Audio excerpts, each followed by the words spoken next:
c'est louable et c'est respectable. Donc j'attends la vidéo sur le Bouzemag qui va me faire à mon encontre. Fais-moi mal. Déplace-moi une vertèbre, s'il te plaît.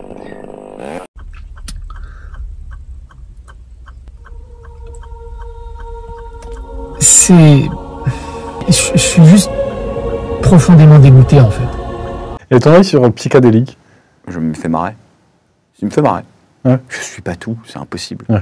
Mais il me fait marrer.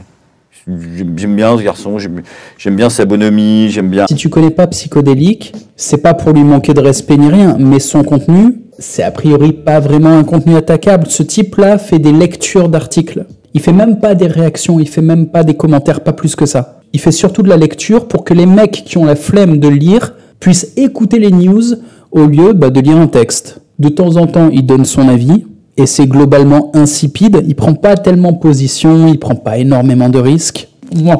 Sa chaîne s'appelle Psychodélique, sa ligne éditoriale, c'est le drama, le scandale, l'outrance, ce qu'il faut distinguer de la satire ou de la caricature, qui sont des formes d'expression.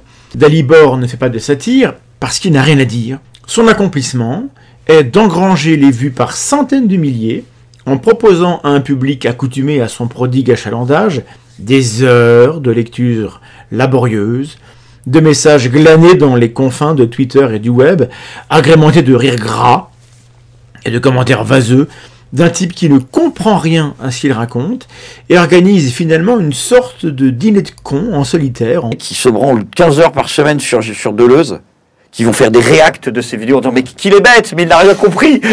C'est génial. En fait, le mec n'a jamais eu vocation à comprendre. Il a eu vocation spécifiquement à dire de la merde depuis le départ. Et t'as des mecs qui vont théoriser ça. Et j'adore voir des gens qui se prennent très au sérieux, analyser sérieusement des vidéos qui ne sont pas des vidéos qui ne sont pas des vidéos qui doivent être analysées sur le plan du concept. Ça me fait mourir de rire. N'a pas été total. Dalibor n'était pas notre ami, d'ailleurs il n'est pas le vôtre, il est traître à toutes les causes, il ne défend rien d'autre que son droit à la moquerie. J'adore. Et donc j'aime beaucoup quand il y a des gens qui s'attaquent à Psychodélique comme ça, qui expliquent... C'est extrêmement drôle. C'est ça que j'aime bien. Il a gros le con. Disney a sauvé Star Wars de la déchéance qu'avait instauré le vieux sénile qui avait les droits d'avant. Disney a sauvé Star Wars et on les a...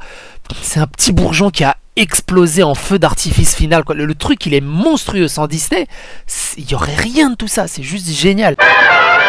J'aurais bien aimé la boutique bijouterie et tout ça. Les Swarovski, les... Ils ont l'air si sympathiques. On ne dirait pas du tout des étrangers. Ah, comment ça on dirait pas du tout des étrangers? Les gens sont sympathiques, on dirait pas du tout des étrangers. T'as vu, c'est pas des Arabes, c'est pas des Blacks, c'est des gens de chez nous. Ils sont pour ça, c'est sympathique. C'est quoi cette phrase? Tu es quelqu'un de c'est très horrible. poli.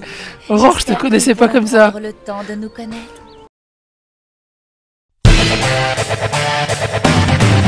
Non mais, on s'en fout.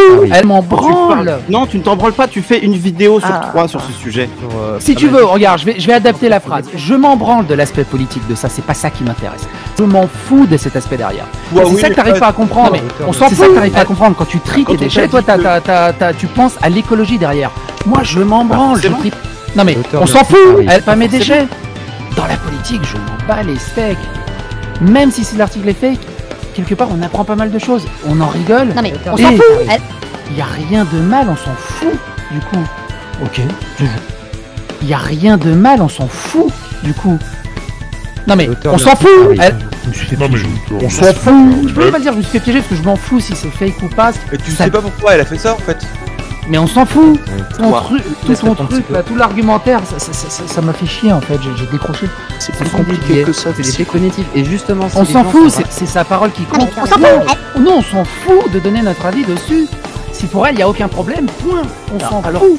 Vraiment désolé, mais sérieusement, en fait, ça peut... Ironiquement, en n'ayant pas de compte à régler, t'es en train de régler un compte. Bah oui, parce que du coup, avant que j'arrive, je vois ça, je me dis, putain, mais je le crois pas, quoi. Oh, t'as soufflé du nez quand même. C'était rigolo.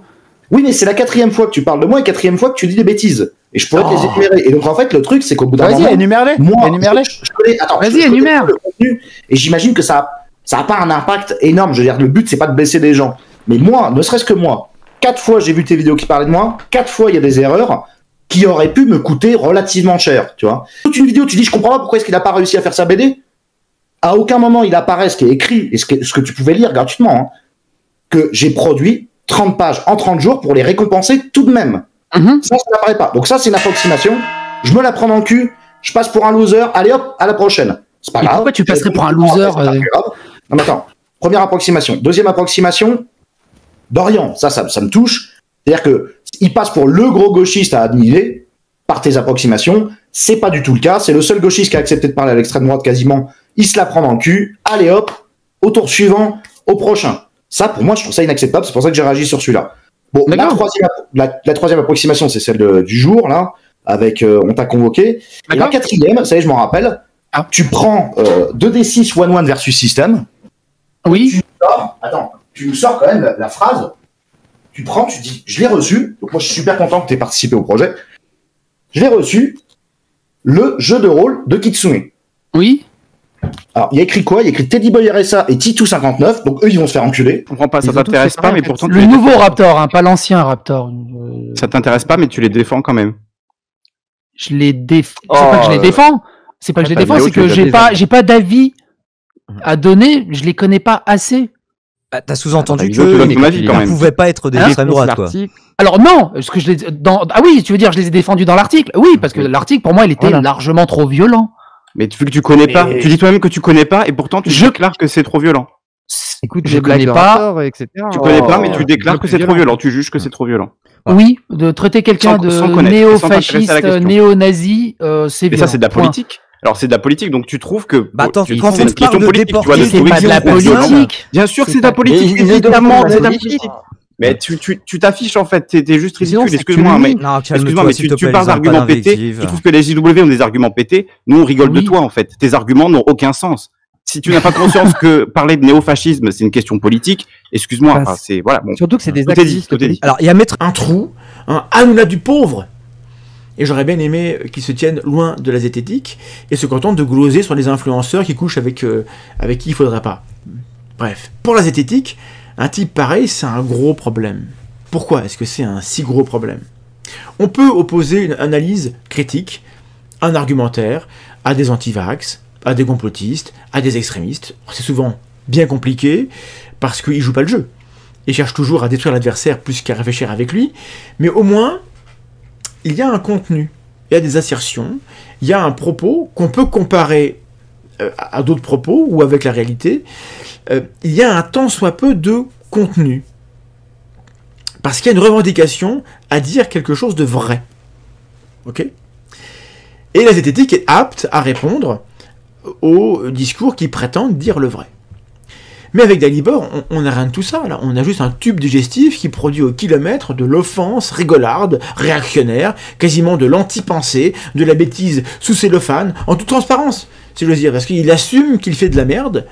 Et Danny Caligula avait fait une discussion débat avec Roblanc, il s'est ridiculisé. Il avait fait une discussion débat avec moi, il s'est ridiculisé aussi. Are you lying to me? Look at me. Are you lying? I don't know. You don't know if you're lying? I think you were eating something. I wasn't. You are a horrible little liar. Here comes a new challenger. Je trouve que, je vais être honnête, je trouve des fois aussi que les gens, ils forcent à vouloir aussi absolument se dire, ah regarde, si c'est absolument politique, c'est absolument machin et tout. Oui, non, mais quand même, c'est un fait que ta chaîne, la majorité des dramas que tu traites sont des dramas issus de questions politiques. Et tu dis que c'est parce que ça te fait rire. Et alors, du coup, on remarque que t'aimes bien rigoler de certains sujets plutôt que d'autres. Tu vois, par exemple, ce que montre Wokodelic, c'est que tu peux rire des Napoléon Justice Warrior, tu peux rire de la droite, tu peux rire de plein de choses, tu peux rire du foot, tu peux rire de... Tu vois. Et toi, t'as choisi de rire particulièrement des woke, des woke en plus, surtout aux États-Unis où t'as souvent les exemples les plus farfelus. Et des LGBT, dont quand même beaucoup les trans aussi. Il y a beaucoup de vidéos sur les personnes trans. Bah, on a chacun nos déviances sexuelles et je te rappelle que ma pizza préférée c'est une pizza à l'ananas. Donc après je vais selon mes affects. Et pour finir, tu vois que t'as une préférence, mais ouais, mais tu vois préférer la pizza à l'ananas, ce n'est pas dire j'aime toutes les pizzas ou je m'en fous du goût des pizzas. Mais j'ai jamais dit ça. Bah c'est ce que tu dis quand tu dis j'ai pas spécialement, je suis partisan, j'ai pas spécialement de ligne politique. Et puis j'aime bien, en fait, il y a un truc qui me fait mourir de rire chez Psychodélique, c'est que ces analyses politiques sont claquées. Elles sont lamentables. Il n'y connaît rien. Il ne sait pas ce que c'est que gauche, que droite, que capital. Il te lit la définition du capitalisme en direct. Il n'a rien, il n'a aucune pensée politique structurée. Il mélange absolument tout. Parce que c'est du divertissement. Pris officiellement par des gens pensant que c'est ultra vrai. Et du coup, la fake news... De droite. Et du coup, la fake news est devenue vraie news. La mangue, ça se trouve, dans 3 mois, ça sera vrai. Justement, le tour des reprises de F de souche, c'était ça, tu vois. Ouais, c'est comment se répand une fake news. Nous, on écrit un faux article, il y a un user qui le reprend sur YouTube. Derrière, mais si, je vois pas ce que je veux dire. Bah si, mais bon, du coup, tu suis moins l'actualité de Papacito et de Baptiste Marché. Pourtant, ils en disent des dingueries sur Insta, tout est sur YouTube. C'est ça. Alors, je suis... Et ça, c'est un gros problème. Je suis jamais sur Instagram, j'y comprends rien à ce réseau, je comprends pas. Et à chaque fois qu'on me dit « Oh, Papacito, il a dit un truc de fou !» Je vais sur Instagram, je trouve pas ce qu'il a dit. Sur YouTube, moi je vous regarde tous sur YouTube, je suis comme toi, Insta j'aime pas trop, je regarde tous sur YouTube. Tu sais, ils font ça dans leur story qui dure 24 heures, et après ça disparaît. Oui, tout est sur YouTube. Moi je regarde tout sur YouTube. Après... Déjà, tu vois que comparé aux deux autres, il est moins dans la prise de risque sur l'interprétation d'un personnage. Il est plus naturel. Il a pas un costume, il prend pas des petites voix, il fait pas des imitations. Et également, en farfouillant un peu son contenu, je dirais que d'un point de vue risque au niveau politiquement correct, il est très modéré. Par exemple, il prend jamais le risque de se faire striker une vidéo en donnant un avis qui est trop choquant. Mais ça suffit pas à être en sécurité, il est quand même au milieu d'un buzz où il se fait attaquer par je sais plus qui ou je sais plus quoi. T'as une certaine Nathalie qui veut le cancel sur Twitter, j'avais vu ça, mais j'ai pas compris, je sais pas qui est Nathalie, je sais pas pourquoi il va se faire cancel sur Twitter. J'ai l'impression que c'est uniquement parce qu'il traite des sujets un peu touchy et qu'il fait plus de vues que les deux autres. Et c'est le cas, hein. Ces vidéos récentes, elles font presque 50 000 vues, et les vidéos qui ont une semaine ou quoi, c'est entre 100 et 150 000 vues. Donc la conclusion est désespérante, c'est celui qui fait le moins de risques, que ça soit dans l'humour ou que ça soit dans la façon de traiter les sujets, c'est celui-là qui fait le plus de vues, qui a le plus de succès, et il devient de toute façon victime de ce succès parce que des ultra-progressistes essayent de le niquer juste parce qu'il est un peu populaire. Et après tu retrouves, tu retrouves des clippers qui clippent un peu à gauche à droite. Et j'en ai fait quelques-unes de vidéos sur Papacito quand c'était drôle et Bench quand c'était drôle. Au bout d'un moment, Bench et Papacito, ça tourne en boucle, c'est toujours la même chose. C'est-à-dire que... parce que les LGBT ça tourne pas en boucle ? Non, dans le... Attends, dans... on va dire, dans... Comment on appelle ça ? Dans les woke LGBT, dans les articles que je traite, il y a des arguments qui sont rigolos, il y a des arguments qui se renouvellent sans cesse, qui sont pertinents. Bench et Papacito, c'est le même discours en boucle pendant 10% du temps, et après c'est insulte, et punchline, mais au final, il n'y a pas d'argument, il n'y a pas de matière première en fait. Ouais, mais on pourrait juste suivre le fil rouge de l'actualité. Parce que Crane, c'était pas ça aussi, insulte. Non, parce qu'il apportait des arguments. Il apportait des arguments. Il y a des arguments aussi, donc il n'y a pas d'arguments dans Papacito et Baptiste Marché. Ils sont extrêmement creux, il n'y a rien, ils sont vides. Bonjour, c'est Psychodélique. Ce que vous voyez là derrière, c'est ma maison. Pas mal, non, c'est français. Je me permets de vous interrompre pour vous dire qu'on se fout de ma gueule. C'est du vol et du plagiat. Je n'aime pas trop les voleurs ni les fils de pute. Je tombe sur un article d'antiracisme avec des cons qui se définissent comme antiracistes. Dans leurs arguments, ils t'inventent un racisme et ils te séparent tout le monde par couleur en se disant antiraciste. Et dedans, ils te disent d'abord les noirs quand même ils sont un peu au-dessus, puis les blancs ils sont un peu en dessous, puis à côté il y a les hétéros qui sont vraiment à chier, mais les homos ils sont au-dessus. La question des privilèges, sur la question des privilèges vraiment rapidement, mais sur cette question-là de pourquoi est-ce qu'on fait des différences, c'est parce qu'on parle de personnes racisées, parce que c'est pas que ces personnes sont intrinsèquement différentes, mais elles sont perçues comme étant racisées. Donc tu peux par exemple être noir ou d'origine africaine, mais passer pour quelqu'un de blanc. Et du coup, tu ne seras pas racisé autant que quelqu'un qui a la peau plus sombre. Et c'est des choses qui se retrouvent dans toutes les sociétés, même des sociétés où tout le monde a la peau noire. Les personnes qui ont une peau plus claire ont des avantages. On dit des privilèges aussi, mais le mot est pas forcément bien choisi en français, mais ont des avantages par rapport aux personnes qui ont la peau plus sombre, qui vont être... c'est comme ça, il y a des biais contre les personnes. Il y a des biais, tu regardes qu'en France, c'est la noblesse. Ça, c'est du racisme systémique, tu vois. Alors, c'est comme la noblesse en France, c'est qu'il fallait que non, le récession, non. Bah c'est ça, c'est ce que je viens de te dire. Je trouve que c'est négatif, c'est raciste en fait. Petite bourgeoisie, du coup, tu trouves que c'est négatif aussi dans la sociologie? Non, bizarrement non, tu vois. Ah bah ouais, c'est bizarre. Hein. Bah, en fait, parce que je vois la grande bourgeoisie, tu sais, les mecs qui ont 18 piscines, des Lamborghini, des Ferrari, et la petite bourgeoisie, les mecs qui ont juste des petites Porsche. Ok. Et donc tu vois pas les grands blancs qui ont justement les Porsche, les sociétés et tout, et les petits blancs qui n'ont pas grand-chose et qui n'ont rien à gagner ou presque du racisme. Et pourquoi ils diraient pas tout simplement les citoyens, point. C'est les citoyens. Quoi, les citoyens? Non, mais parce que dans les citoyens, non, mais les citoyens, il peut être bourgeois ou il peut être pauvre. Le citoyen. Ouais, tu vois, dans ma tête, si tu dis citoyen, je pense pas aux bourgeois en fait. Mais oui, je vois ce que tu veux dire. En tout cas, le mot petit. Aucune matrice politicienne, que ce soit de gauche, de droite ou quoi que tu m'auras pas sur ce point-là. Renseigne-toi. Non, mais je renseigne-toi en fait. C'est juste que. Il n'y a pas de se renseigner. C'est j'ai choisi que ça sera comme ça et ça sera comme ça. Ah, si tu penses. Mais la réalité n'est pas comme ça. C'est comme quand tu choisis de dire oui, la publicité, moi, ça marche pas sur moi, et en fait, la plupart des gens pensent ça. Ça marche pas. Comment? Alors, si ça peut vous arranger, c'est pas que je crois pas que c'est de la politique, c'est que moi, je n'y apporte pas ce prisme politique. Ce que je dis, que tu le veuilles, mes avis et mes opinions ne sont pas via un prisme politique. Je sais pas si ça vous va mieux comme ça. Mais en fait, le seul truc, c'est que ça énerve tout le monde, c'est que vous êtes tous politisés, mais pas moi. Et ça vous défrise une testicule. En fait. Greffe de salade de fruits. Mais alors, ça doit être vraiment. Je te conseille, si vous êtes blanc et que vous avez un chien, vous êtes raciste. Et il en a fait une vidéo d'ailleurs. L'appropriation culturelle de la domestication des canidés qui vient de l'Égypte et donc des Noirs. C'est risible. Non, mais ça, quel impact ça a dans ta vie, tu vois? Enfin, c'est juste quelqu'un qui a écrit ça sur Medium et voilà, qui s'est branlé. Pour te dire, t'as un chien, c'est un scandale. Je dis pas qu'il y a une nulle quotidien. Je te dis que quand le mec voit l'article et qu'il se dit, il aurait dû vérifier ses sources, mais dans l'absolu, le coup du boycott de la salade de fruits, t'as des gens qui ont émis des théories tout aussi délirantes, certes ultra minoritaires et n'ayant aucun impact sur la société, mais qui existent. Tu peux pas lui faire tu peux lui reprocher de pas avoir vérifié la source, mais de pas l'avoir trouvé crédible au vu de la quantité d'informations similaires qu'il traite, difficilement. Il n'y a pas de racisme systémique. Mais alors comment t'expliques que, et ça a été démontré avec plein de tests anonymes, que quand des gens veulent louer un appartement, s'ils sont noirs ou arabes, ils ont beaucoup moins de chances de se faire louer l'appartement que s'ils sont blancs? Alors tu vas dans le Paris 20e ou à Belleville, t'as beaucoup moins de chances si t'es blanc de te faire louer un appart que si t'es... L'odeur de l'argument. Ah, l'odeur de l'argument. Bah tu me donnes un argument à la con, je te donne un argument à la con.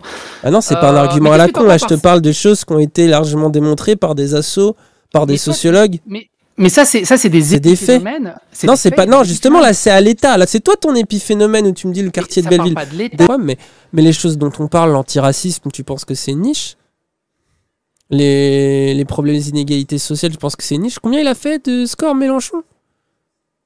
Parce qu'il parle à peu près de ce qu'on parle, tu vois. On n'est pas d'accord avec tout, hein, mais... Je sais qu'il a raté à 1%. Ouais, voilà, donc tu vois. Une niche, c'est quand même un bon tiers du pays, quoi. Non, grosse niche, hein. Dans tes... Bah... J'ai rien à dire, j'ai aucune idée en politique, là. J'ai rien à répondre à cet argument.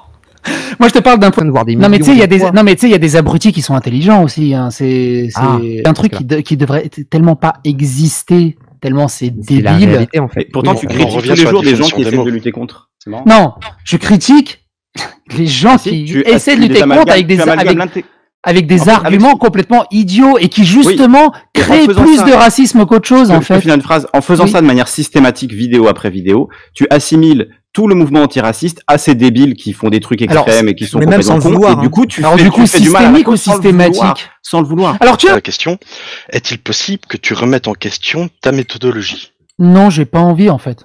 C'est tout. Je suis bien comme ça, en fait. Je suis accompli comme ça, je m'amuse comme ça, et je m'éclate comme ça, et j'ai pas envie de changer. Je suis très très bien comme ça. J'ai pas envie. La méthodologie ne te cause pas de problème. La méthodologie m'éclate comme ça et je suis très très bien. Ça t'éclate de répandre des fausses infos, quoi. L'État dépassa largement ses espérances.